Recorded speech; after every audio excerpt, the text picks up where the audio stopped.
wanted to ask you about a country that's not in your report, and I don't quite understand it, and it's Cameroon.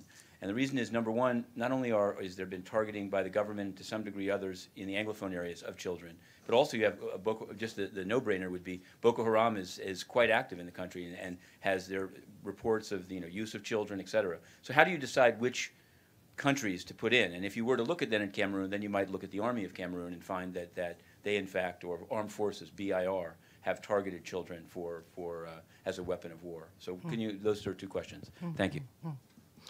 I think let me go to the generic first, and then through the generic I can answer the other two. Perhaps I start with the last one. We do try to monitor as much information as we can. But the way we operate, because we are a monitoring and reporting mechanism, we rely very much on what we call our country task forces, our monitoring mechanisms on the ground.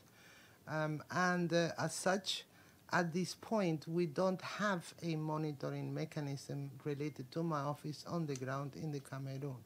Does it mean that it will never happen? No, it means that we are keeping a sharp eye and seeing at which point this can happen. Unless we start receiving some verified information as per the guidelines of the monitoring and reporting mechanism, which is the Bible we use to be able to monitor, then we cannot do this. So it's well possible that more countries will be added as situations that we cover, even if they are not in the Security Council agenda. It is well possible. Again, I am sure that one could come up with a lot of examples of some situations that would merit to be there. But we are, and I have ordered a number of studies to see if some worrisome situations should or not be incorporated. So we are aware of this. Again, we have to see each situation in context. I have related to the cross-border.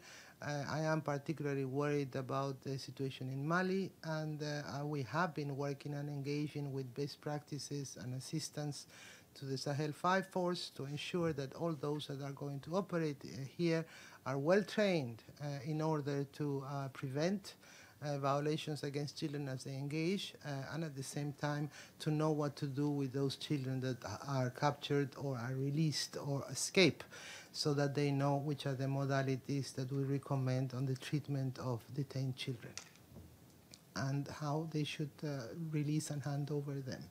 Not every country in the planet has a consistent set of standards on the release of children. And this is something we're really trying to promote in my office, that there is one consistent standard. To that end, I have taken the decision to start this year creating regional action plans for the prevention of violations against children in armed conflict. I think this is the only way in which we can contain the cross-border and provide standards. And we should start operating there quite soon, as you know, with very few resources.